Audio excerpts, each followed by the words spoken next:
Hi, it's Martin here from Stefy Bull Promotions. Absolutely delighted to announce our next guest. We've spoke to Stefy, we've spoke to Ray, and now we get to speak to the final cog in the system, Latif Mohammed. Latif, thank you very much for giving us some of your time. It's a pleasure, Martin, as always. Thanks for having me on, and obviously thanks for the way you put it across there that I'm the last cog. I don't think I'm the last cog, but obviously everyone has a role and a part to play in the training and the running of the gym. So yeah, thank you for that. No, not a problem. Every time I've been to the shows, Latif, you've always been like majorly involved. You've always made me feel welcome, and you speak to any of the fighters, and they've got nothing but good words. So we just wanted to have a little chat with you for all of the viewers on Stefy Bull Promotions, just to see first of all how you got into boxing, because I believe before when I was speaking to you, it was martial arts that was the first kind of combat sport you got into. Is that correct? Yeah, that was fine. Yeah, that's exactly what happened. Initially, my background is martial arts. I did taekwondo for a long, long time. I did a bit of kickboxing. So I've always been in some sort of combat sport. Not to the really highest level, but obviously I've always trained. Obviously, all my family have been training as well. And my kids, they still actually do train. Got all three lads, the black belt third dans, one's a second dan. So we've come to a high caliber. So I've always been interested in combat sports. I actually got into boxing in a few competitions I fought in. I fought some boxers, and the hand speed was just absolutely unbelievable. Obviously, once I got my range, I was okay with my legs, but once they got past my legs, there was all over the place. And just thought, I really could do with getting involved in this. So I started doing a bit of boxing myself, just training, just trying to keep fit. Obviously, with my martial arts, and it just slowly progressed from there. And obviously, I got the bug. Started working in a few gyms, started helping out with the ABA, which is obviously Neil Arman's gym, who taught me a lot. He really, really took me to basics, and it just progressed from there. And then I got an opportunity to work with Stefy's, joined there. Obviously, I'd worked with Ashton Jolly, Craig Derbyshire, Matthew Wrigglesworth, so a few of those, and then it just progressed from there. Then, and it's just from there, I went to Stefy's. Really mixed in well with knew most of the lads anyhow, and then just sort of, obviously by the grace of God, and obviously they took me on board. I become part of the team there, so that's really how I got slowly and quite quickly got into boxing. And how long have you been? And what was it? What made you go to Stefy? Because like you said, there was a lot of boxing gyms out there. What made you think, I want to go to Stefy Bull? Well, initially I worked with Niall Armand, who I can't nothing but praise the guy. He taught me everything, basically all the basics and everything, and we was up and down the country. But I just needed a different challenge, and it was only a small gym there. They only had about 3 or 4 pros, and then I had quite a long break. I can remember it was Ramadan, and I took a month off, and I didn't really miss the gym, and I thought, I only go to somewhere which I really, really want to go to. And I just thought, it weren't getting stale. I just felt, I just needed a change. So I spoke to Nell. I said, Nell, I'm thinking about moving now. I think, just to get more opportunities and more challenges. And obviously we'd work well with Stefy. I've always worked well with them. And, I owe him a lot as well, because he's always given me plenty of opportunities. And we were doing the shows where, obviously, Carl Greaves' fighters, who I were working with, were fighting on Stefy's show. So I had a good relationship with Stefy. And then I spoke to him and he said, look, you're more than welcome to come here. So I hadn't fallen out with anybody. I just needed that bit of a change. And I think sometimes you do need that. And it's a bigger gym as well. It's a bit nearer home. So yeah, I just spoke to Stefy, and Stefy said, look, by all means, you can come here. There was another couple of gyms were interested and said, look, if you want to come and help us out here. And that's basically what it was, because all I was basically was a glorified bucket cleaner carrier, really, for the fights, and just getting to know how things worked. And I just seemed to gel there well, and it was great. I've always kept friends with everybody else, obviously. Really, like I said, Niall helped me a lot. We're still really, really good friends, and if we can help each other out, we always will do. But then I just gelled in with Stefy, and then it just moved on from there. Got working with, obviously, it's a bigger gym, more professionals, and just gelled with all the pros there. So, and obviously I do a little bit with the amateurs as well, so it worked well. I like to keep busy as well, so it worked well for me. It's like I spoke to Ray and I spoke to Stefy, and like it's exactly what you just said. You've got a mix, and you've got the pros and you've got the amateurs, and it's like a conveyor belt. Once they go from amateur, they then go to pro, and it's constantly moving. And at the moment, it's absolutely flying, and it's probably one of the best gyms to be in at the moment because of what's going on. Especially with the news yesterday for Terry. For the unification fight with Troy, and also Gav signing with MTK. It's just absolutely bouncing. Are there any fighters in Stefy's gym at the moment that you look at and think, that boy's got potential? Yeah, to be fair with you, every single one of the fighters who come to them, they've all got potentials, which I say to every single person who goes and fights. We're all born the same, right? It's how much you want it. So everybody comes into Stefy's gym, they have got something about them, so they won't be there. Obviously, you've got someone who's got a bit more talent than the others, but I say to every person I speak to, every child I speak to, obviously we do a bit of mentoring with youngsters as well, is every person, right, has got the potential to become a world champion. It's how much they want it, right? We're all born the same, 2 arms, 2 legs, same heart, right? But it's all to do with how much dedication and how much time, right? And how much effort and how much mentally they're strong to become a world champion. So we're lucky because the pros we've got in our gym, every one of them has got potential. It's how much they want to push it. We've got Conor Kelsall, who's absolutely amazing, who's won some national boys titles. I think he's something special. Taylor Watkins, he's just steady away. I think the more and more he trains, the more and more mature, so there will be chances for him. The gym is busy at the moment. We've got Jack Roberts. Same again. It's how much Jack wants it. I like Jack. I think Jack's. I watched Jack on his. I think it was his first. How many is he had 3? Is he 2 or 3? Yeah. 3 he's had. 3. I think I watched him on his second, and I thought he boxed well. Then I watched him on his third, and I thought he was unreal. I thought that was his best performance. He was so rangy, but every punch he was kind of throwing had some kind of. Every punch had something behind it, and I just thought it was a perfect performance, and I really do like Jack. We work quite a lot with Jack. Obviously, he came from the amateurs, and he had the amateur style. But when he does plant his feet, he can dig, and he's nice, long range. Obviously, Andy Roberts is his dad, so he's got it in his blood. Andy was a really good fighter. The size difference is unbelievable because Andy's only small and then Jack's really tall and rangy. So we've got him like using his feet more, planting his feet. But like you just said, obviously you've noticed well, he's very rangy. And once he gets that jab going and just gets them long arms going, he's a handful for everyone. Fit lad, he lives and dreams the gym, eats right. So yeah, potentially we've got someone there, but it's the same old scenarios. As trainers, I work underneath Ray. Obviously, Stefy really concentrates on Terry, but Ray's the main cog in the gym. So obviously, I work alongside Ray, and Ray's always telling them, listen, you're all capable of doing it, but it's how much effort you're going to be putting into it.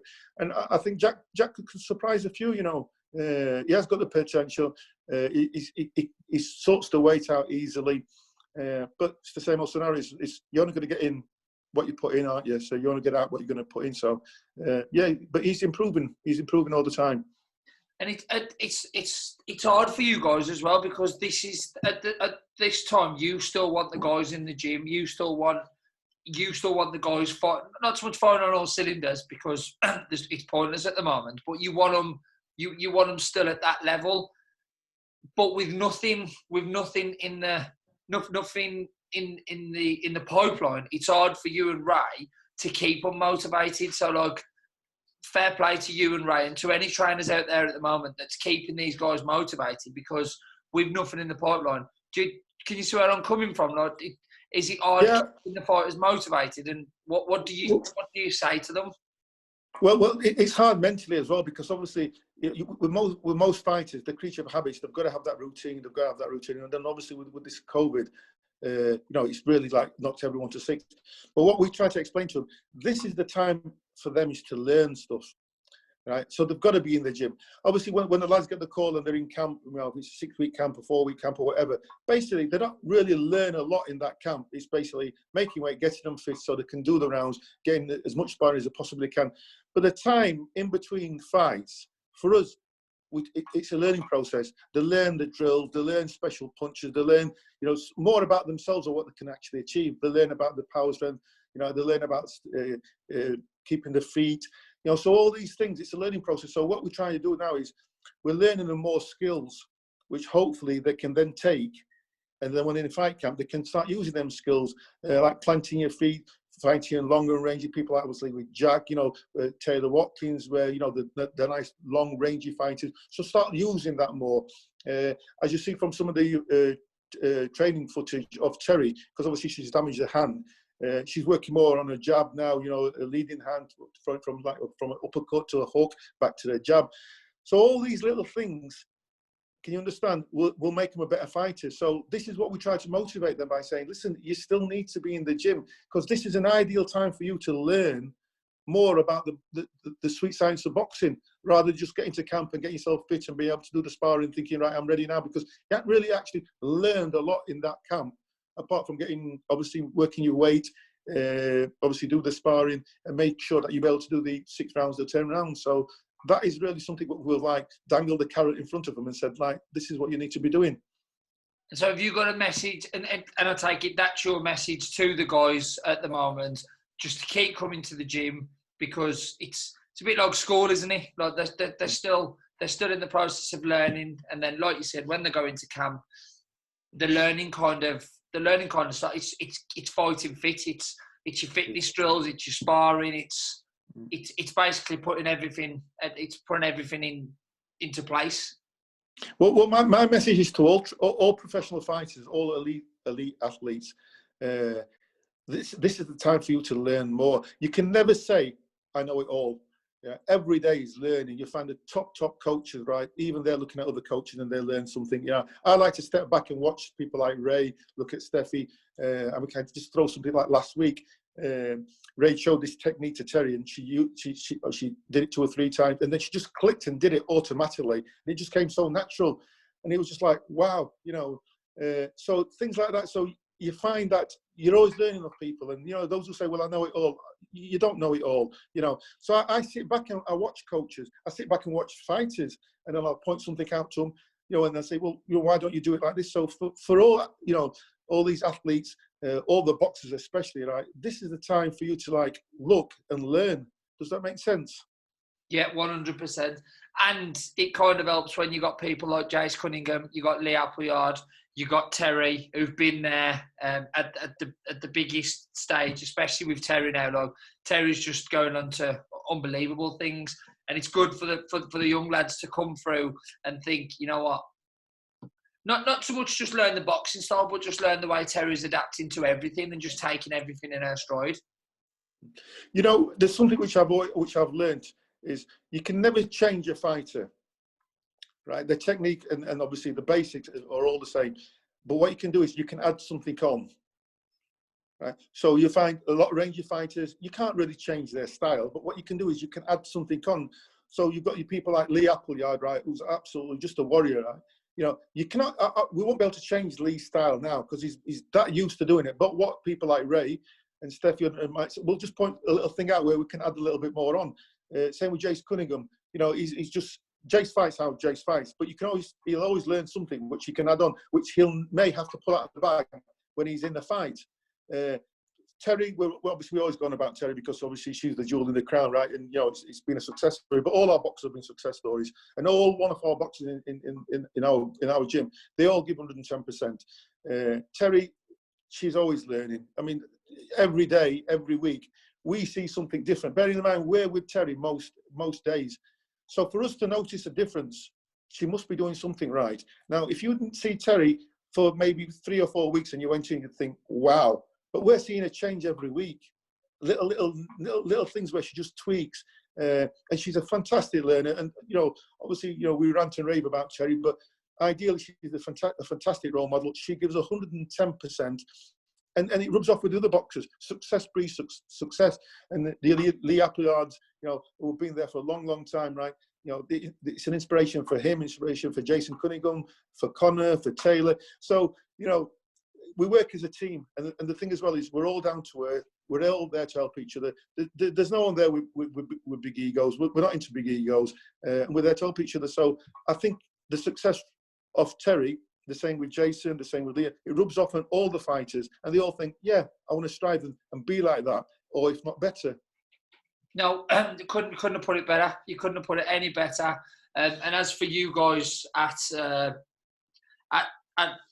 the gym, like whenever I've gone to Donny Dome or any of the shows, it's been nothing but a family. It's hard for me to tell people, like when I come away, it's hard for me to explain what the family feeling's like. It's just unreal. It's just a boxing family, and long may it continue. Look forward to the good days coming back.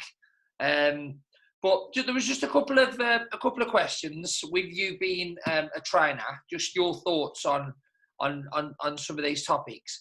What's your thoughts on all of these different titles? Do you agree with WBC, WBA, WBO? Do you think it should just be one title, or do you agree with, say, in the lightweight division, there's that many fights that could happen at the moment, but they're kind of not happening because everyone's got different titles. Do you think one title should be a lightweight champion, should be one belt for lightweight champion of the world? Yeah, me personally, it is only my personal view. I think there should be one title. So you'll be the undisputed world champion. It's very simple, but it's all about money. It's big business, Pity because obviously most of the sanctioning bodies and the WBA, the WO, some of them, they don't like working with each other, and it's like, well, no, you're a mandatory for this, right? So it's all politics. For me personally, why can't we just be the number one, and then there could be a good stable of fighters underneath him, or obviously who are gagging to get hold of that. But wouldn't it be so easy? Wouldn't it be so simple for it to work? But it's never going to work. It's all about the money, right? All the sanction bodies have got their own agenda. Some do work with each other, but it's hard for the fighters. And then suddenly you can think, well, yeah, I'm a world champion. But you're a world champion, but there's another 4 world champions at that same weight. So why not fight amongst yourself and find out who is the undisputed world champion of the world? Which is, for me, as a boxing fan, I'd love to see that. I'd love to see Terry being the undisputed world champion at her weight. Lee Appleyard, the undisputed world champion at his weight. Jason Cunningham, the undisputed world champion at his weight. And the list can go on. Anthony Joshua, Tyson Fury. The list just goes on. But can you imagine one person who can actually sit on the throne and say, I am the world heavyweight champion or the world lightweight champion of the world, So it'd be amazing. It'd open doors to so many fights. But like you said, it's all to do with money. But it's just because when you look at the lightweight division, it's so open, but there's just so many fights that seem to be disappearing. Like a couple of months ago, you had Mikey Garcia beat Luke Campbell. Mikey Garcia, sorry, I forgot his name.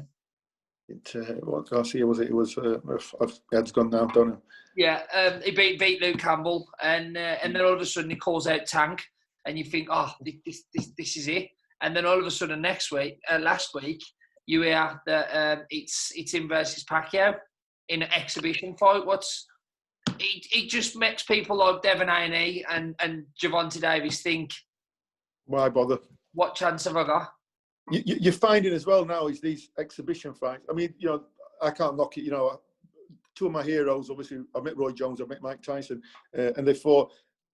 It was an exhibition, but for me, it was something special because I saw 2 greats fight. But at the end of the day, there are these exhibitions, same with this Conor McGregor with his exhibition against Mayweather, and I thought, what, it were a joke. And it's all about, have you noticed now, it seems to be these exhibition fights that seem to be slowly but surely coming into the system. Do we agree with it? No, not really. I think it's a kick in the teeth to some of the fighters who are trying to work their way up, and then suddenly they've been pushed out because the so-called big name who can actually sell million pounds worth of dollars worth of tickets and bring so much revenue that they've suddenly been jumping the queue and fighting the top names. And it does leave a bad taste, just for me, me personally. Yeah, Ryan Garcia, that was the one, not one. I'm thinking, who is it? I should know that, really. But yeah, I just think there's that many fights out there.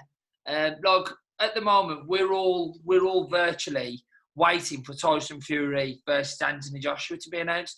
But there's still that little thing there's still that little doubt that is this actually going to happen? Because if all of a sudden no one's going to be undisputed if they strip Joshua of one title and Usyk has to fight for it, because can you see where I'm coming from? It just you just never got any kind of clarity, any kind of Anthony Joshua versus Fury's gonna happen.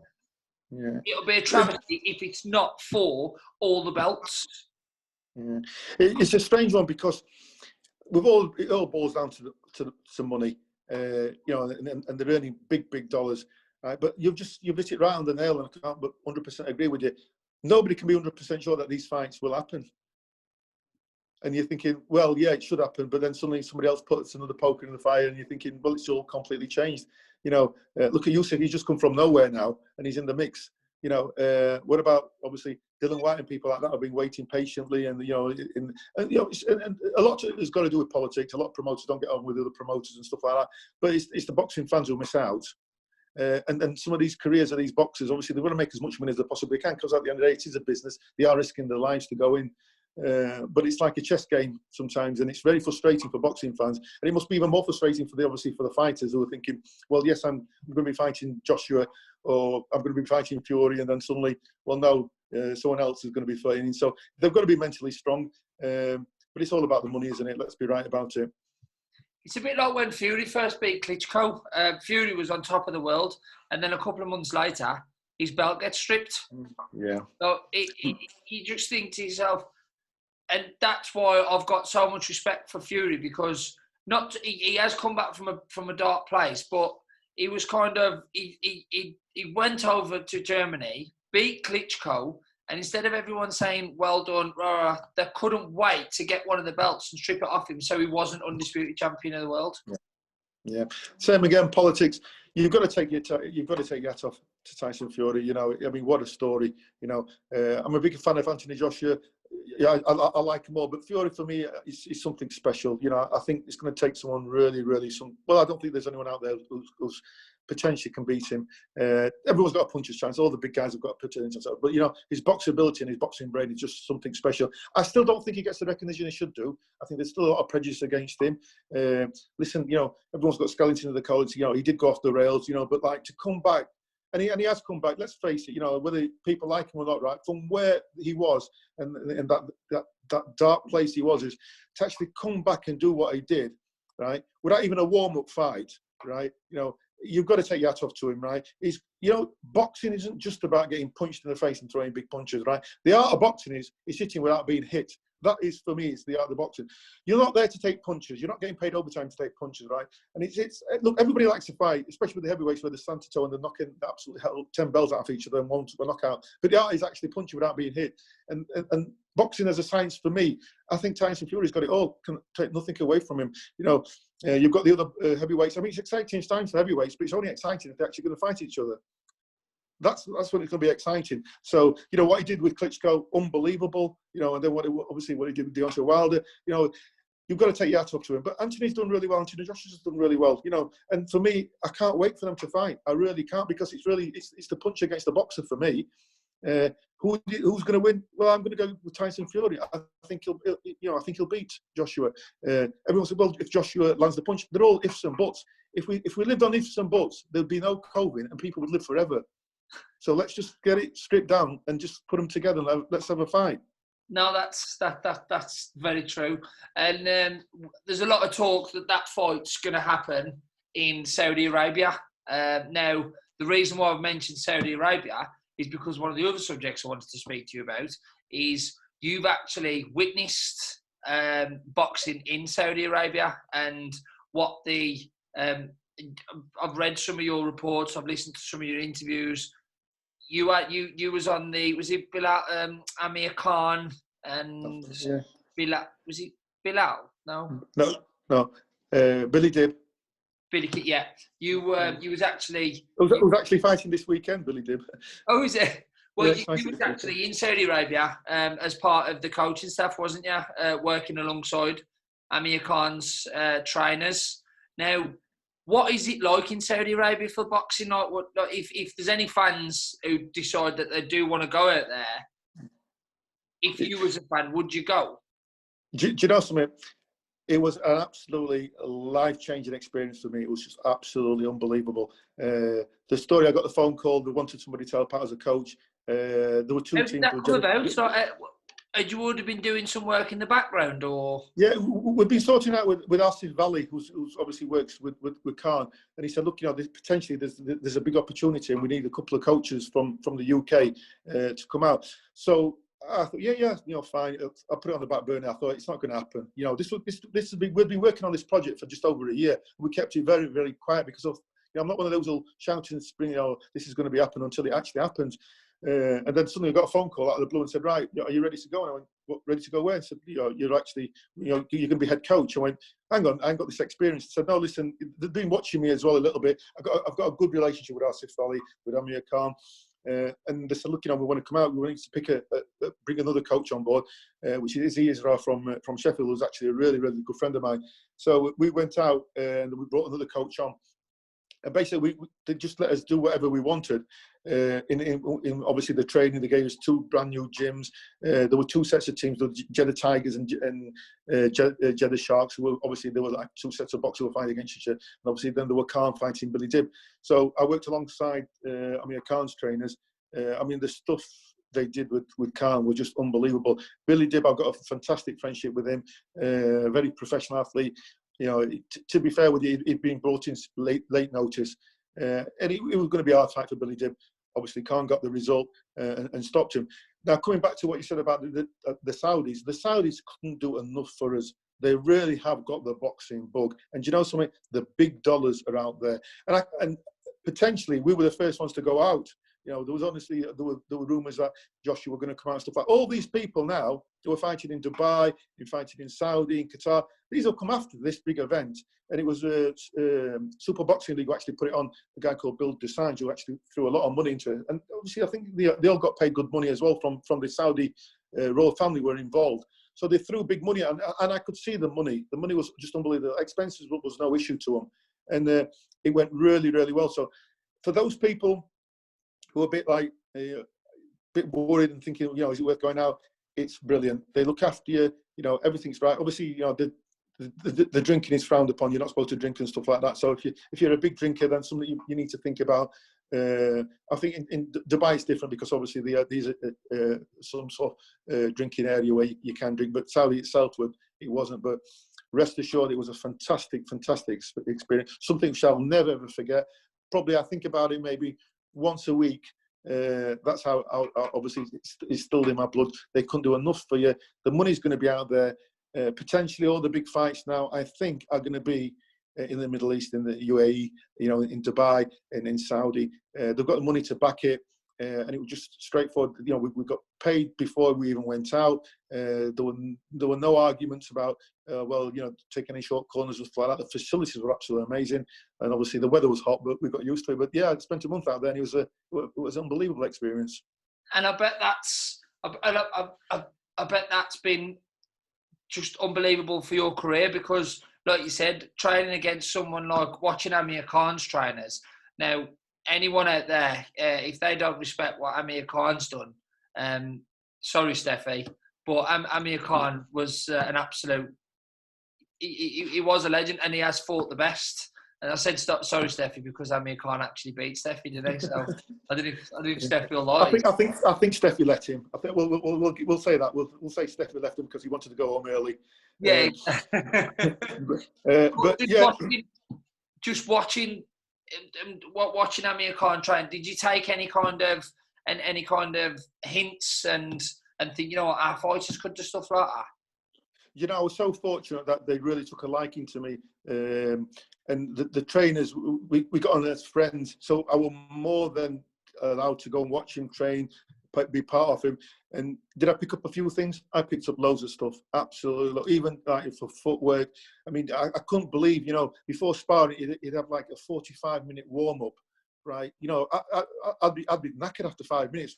45-minute preparation for his sparring. There was a lad from Oldham, Joe, who actually was one of the sparring partners, and you could see that he had another 2 or 3 levels to go up to when he wanted, because these are championship fighters. So the first 2 or 3 rounds, they actually just play about, get the distance right, and when he wanted to switch on, he's wanted to switch on. For me, his hand speed was absolutely phenomenal. In fact, so much so, which I did notice, his hands move faster than his feet, which is a bit like, what do you mean his hands move faster than his feet? His hands were moving that fast, and then his feet would follow suit. So sometimes it looks as though he's over-committing, and that's when he gets caught with that left hook, which he always gets caught with. And it was something, and I thought, if he just slowed his hands down a bit or fastened his feet so they work together, he'd be unbelievable. But yeah, just a fantastic, way he trained, very professional, lovely lad as well. His trainers couldn't do enough for him, but yeah, I didn't just pick a little things up. I picked a lot of things up, things which I've kept to myself, which obviously when I find, the right guy who'll probably adapt to that way of training, I will put it forward, because obviously, you can't expect a heavyweight to fight how Khan fights. But round welterweights and to lightweights and stuff like that, even his footwork drills, you could see, why he's so fast and his movement. But like I said before, he does get caught, and the reason I think he gets caught is he overcommits, with his feet being left slightly a split second behind and his hands moving a bit faster. But that was my analysis on him. But yeah, great times, and yeah, I learned a lot. No, that's fantastic. Well, it's been a pleasure speaking to you, Latif. Look, literally, I could speak to you for hours. When I come to the Doncaster Dome, me and John has got so much respect for you. It's unreal. John Edmond. But when I says to John, I was interviewing, he was like, "Please, can you tell him I said hello and I send my love." And top guy, John. Do you know something, just before you go as well, it's always a pleasure with working with you lads. You're part of the SB, Stefy Bull gym, the promotion side as well. And, I don't think people appreciate what work and effort you put in the background as well. And obviously, you're our marketing people. So, big thanks to you, big thanks to John and everybody else who's part of the team, because it is a team effort. And, nobody's there to take all the glory. Everyone, like you said, is a cog in quite a complicated engine, because it does get complicated, but we're there to help each other. So, again, big thanks to yourselves. Big thanks to Stefy, because he's let me in the team. We always wish well with Terry and all the boxers, but, by the grace of God, we've got a good team, and, we're doing well. It's a busy gym, and just thank God everyone's happy, healthy and safe. Yeah. I'll detail to that as well, Latif. Thank you very much. You take care, my friend. Cheers, mate. Take care.